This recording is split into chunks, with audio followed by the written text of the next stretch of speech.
Antes de cumprir a formalidade de empossar os conselheiros, novos conselheiros ou conselheiros reeleitos e a diretoria executiva, eu vou quebrar um pouquinho o protocolo aqui.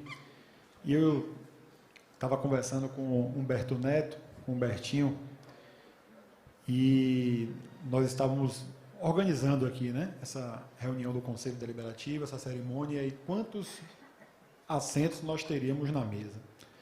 E quando eu comecei a dizer o nome das pessoas e cada representação, o Humbertinho falou, bicho, a gente vai ter que fazer no campo e na lateral, não vai dar para fazer, porque eu queria representante dos sócios, eu queria representante dos jogadores, dos ídolos, eu queria, enfim. E aí eu vou quebrar um pouco o protocolo, até do que eu ajustei com o Humbertinho, e convidar um representante dos sócios, convidar a Sidônia Palmeira para compor a mesa aqui conosco. Fica à vontade, Sidônia.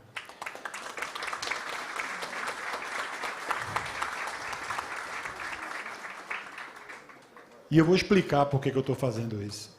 Porque isso está muito relacionado a tudo que eu vivi nos 3 anos à frente do Conselho Deliberativo.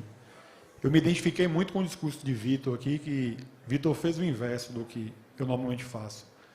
Vitor disse que nunca escreve, né? Sempre fala de improviso ou com o coração, como ele disse, e hoje resolveu escrever.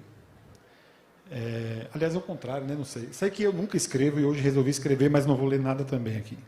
Só pequenos apontamentos aqui que eu fiz, porque foram 3 anos muito intensos, na verdade, uma montanha-russa de emoções. Eu me lembro bem do período pós-eleitoral, né, logo quando eu fui eleito presidente do Conselho Deliberativo, e diferente da maioria dos presidentes de conselho, eu não tinha tido a oportunidade de viver o ambiente como conselheiro, um ambiente interno, onde você constrói amizades, você tem ali os momentos de debate, mas tem o baba de confraternização, tem os encontros na Arena Fonte Nova, enfim, você tem a oportunidade de construir uma relação, que é uma relação muito mais flexível e saudável. Eu fui eleito sem essa convivência, sem essa amizade, vamos dizer assim. Meus companheiros de chapa, de mesa, né, foram Lucas de Túlio e Bruno Tito, inicialmente, que eu não tinha quase nenhuma convivência.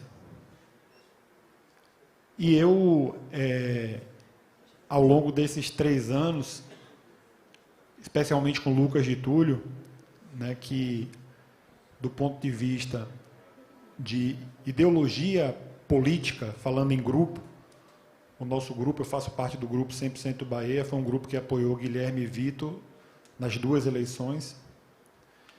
E nós já sabíamos que, do ponto de vista político, né, ideológico, nossos pensamentos eram diferentes. E eu chamei, fizemos uma reunião, eu, ele e Bruno, naquele momento, e combinamos o seguinte: vamos, daqui para agora, da eleição para frente aqui, nós somos a mesa diretora do Conselho Deliberativo e vamos atuar sempre pensando no melhor para o Esporte Clube Bahia. E, a partir disso, eu devo muito a Lucas de Túlio. Ele não pôde estar aqui, me ligou, né? Teve um contratempo, a mesma coisa, Leandro, que posteriormente veio a ser secretário. E Lucas de Túlio foi um grande parceiro, foi um cara que ajudou muito, né? E muitas vezes o vice-presidente ele não aparece tanto, mas eu quero aqui pedir uma salva de palmas a Lucas de Túlio, que mesmo não estando presente aqui, merece todas as honras da produtividade. Vou mandar um abraço para Bruno Tito, que hoje é conselheiro fiscal, está ali. Um abraço, Tito.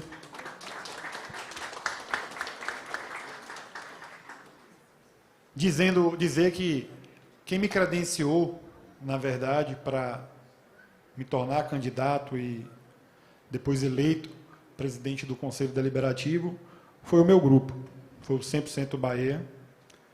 A minha vida pregressa, que graças a Deus é correta, é limpa, e as minhas características fora do ambiente político. E eu preciso fazer uma homenagem especial, um agradecimento especial e pessoal a Zé Povinho, Zé Augusto, que foi um dos fundadores da Bamor. Estou vendo aqui também Old, que é uma pessoa que é uma espécie de unanimidade. Eu já disse isso quando ele recebeu a comenda, agora há pouco. E Zé Povinho foi um cara que disse assim, eu já vi Zé Povinho chorar em cobrança de lateral do Bahia. E quando mais ou menos assim, quando o Vitor estava aqui contando a história dele, que me disseram, rapaz, o nome do 100%, vamos tentar fazer aqui uma chapa, tá, o nome do 100% é você. Eu falei, não dá para mim não, eu estou no momento da minha vida profissional, da minha vida pessoal, e Zé me chamou e disse assim, rapaz, pelo Bahia, tem que ser você. Você é o nome certo, Bahia. Aquilo me colocou um peso nos ombros, e eu disse, não, vamos nessa. E, como eu disse, foram 3 anos, porque quem conhece um pouco minha história, eu tenho 40 anos, né? Sou jovem, estou com a carcaça acabada, como diz Vitor, mas só tenho a idade cronológica de 40 anos. E eu, com 40 anos, eu tenho um filho de 18 anos. Ou seja, com 21, 22 anos, minha esposa estava gestante, eu cursando a faculdade, ela também, aquela gravidez sem nenhum tipo de planejamento. E quando ele tinha pouco mais de 2 anos de idade, eu descobri o autismo. Descobri que eu tinha um filho autista. Um autista grave, né, que não fala, que tem uma série de comprometimentos. E isso eu estou falando há 16 anos, quando o autismo era muito pouco conhecido. E eu tinha 2 opções naquele momento. Uma opção era fazer até o que eu coloquei hoje nas minhas redes sociais, com muito pesar, que, infelizmente, um dado estatístico é que quase 90% dos pais, né, do genitor, ele abandona o seu filho com deficiência, especialmente quando tem autismo. Quando tratam-se de pais jovens, esse número, essa estatística é ainda maior. E naquele momento eu tinha 2 opções. Ou eu ia conhecer o autismo, ia procurar fazer tudo o que fosse de melhor que estivesse ao meu alcance. E aí eu tenho aqui, eu não sei se ainda está aqui, mas um irmão de vida, aquele irmão que a gente não tem o mesmo sangue, mas é uma coisa assim inexplicável, que é Marcelo Trajano, meu compadre, meu bicompadre, porque é padrinho do meu filho, e eu sou padrinho do filho dele. E nós nos apoiamos ali, eu comecei a estudar sobre autismo e virou uma obsessão aprender sobre autismo para melhorar a situação, primeiro de vida do meu próprio filho e depois da comunidade de pessoas com autismo. E eu escrevi uma coisa aqui, que foi uma das poucas coisas que assim, eu escrevi falando sobre essa questão do desafio, né, porque está tudo interligado. Eu, muito jovem, sem grana, com uma formação profissional ainda indefinida, cursando a universidade, eu tive ali um desafio muito grande que hoje me enche de orgulho, né, porque eu pude contribuir para a formação do meu filho, para a formação da minha família, mas também para a formação das pessoas com deficiência, das pessoas com autismo do meu estado. Então, desde muito cedo, a vida me impôs desafios, e para me proteger ou bloquear a vontade de desistir esses desafios, eu sempre reforcei um mantra, que é: nada resiste ao trabalho. Toda vez que eu me pegava fraquejando, pensando em desistir ou mais preocupado, eu pensava: nada resiste ao trabalho.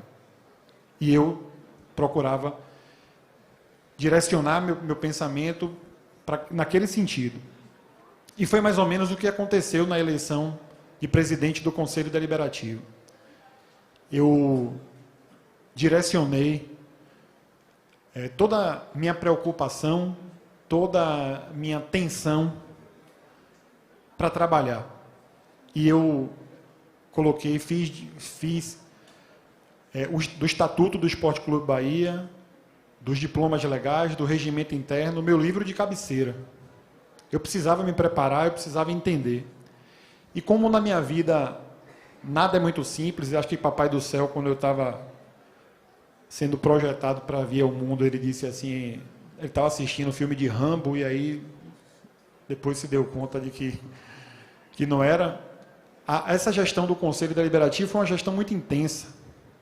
Foi uma gestão que nós tivemos, graças aí a Vitor Ferraz e Guilherme Bellintani, o maior projeto de SAF do Brasil, e quando eu disse isso, eu fui muito questionado, mas eu conhecia não só a capacidade de Guilherme e de Vitor, mas também o projeto em si.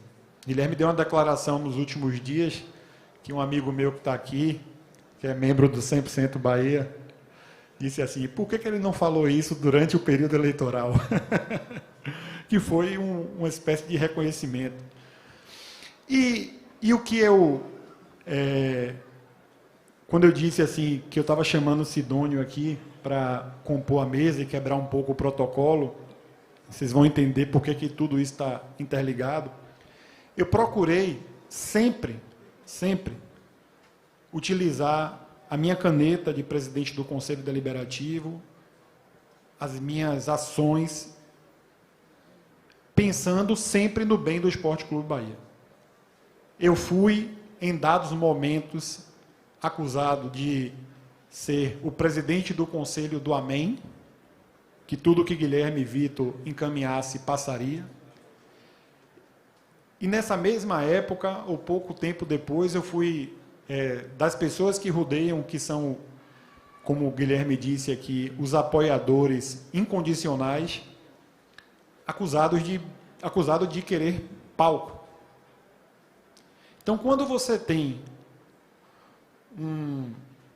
uma partida de futebol aqui trazendo para a nossa realidade, que o juiz é acusado de beneficiar os dois lados, ou ele está fazendo o trabalho dele correto e está sendo imparcial, ou ele está fazendo tudo errado. E os números do Conselho Deliberativo me confortam de que eu não fiz tudo errado. Sidônio Palmeira, eu obviamente conhecia Sidônio, né, por toda a importância como sócio, como torcedor do Bahia. Eu conhecia a história de Sidônio e quanto ele ajudou no nosso Esporte Clube Bahia.